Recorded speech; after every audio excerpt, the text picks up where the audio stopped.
2011년 1월 아라비아해의 아덴만 입구 해역에서 한국의 3호 주얼리호가 소말리아 해적들에게 납치됐다. 당시 선박에 침입한 소말리아 해적 중 8명은 사살, 5명은 생포돼서 한국으로 송환됐다. 재판에서 1명은 무기징역, 나머지 4명은 징역 12년에서 15년형을 받았는데 청해부대의 아덴만 여명 작전으로 이들을 생포한 지도 어느덧 13년이 지났다. 유튜브 댓글로 소말리아 해적들이 출소한다던데 어떻게 됐는지 궁금하다는 의뢰가 들어와 취재했다.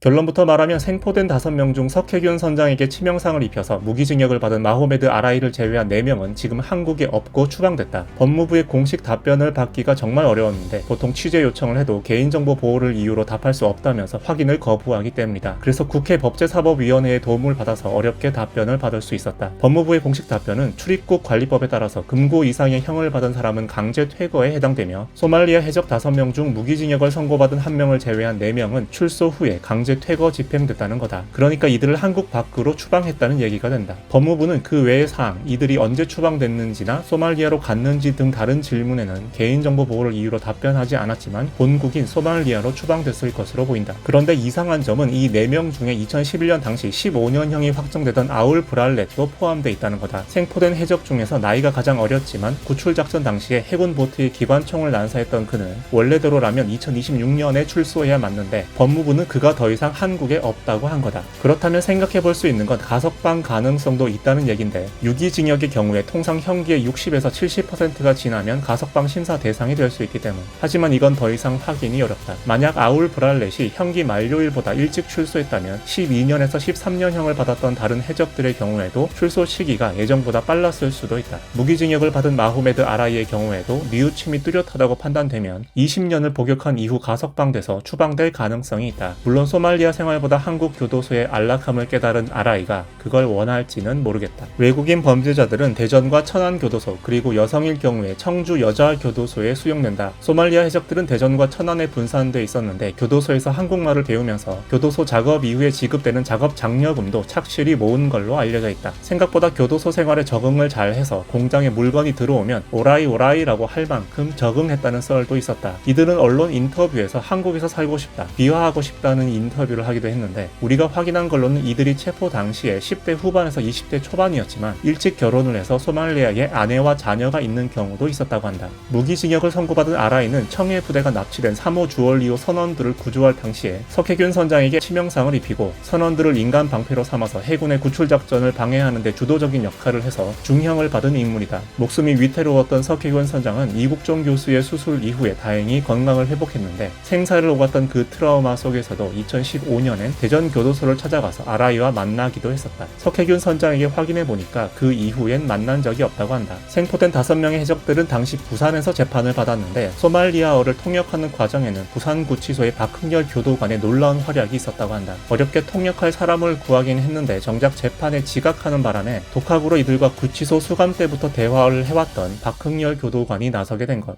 해적들은 법정에 나와서 이제 그냥 다 주저앉아 있는데 설명을 해줘야 되는데 설명해 줄 사람이 없지 않습니까? 그런데 교도관 한 사람이 손을 들더니만은 자기가 소말리아어로 한번 설명해 볼까요? 이러더라고요. 당신이 소말리아어를 안다는 말이냐? 그러더니만은 배웠대요. 언제? 그랬더니만 이 친구들 들어오고 나서 배웠대요.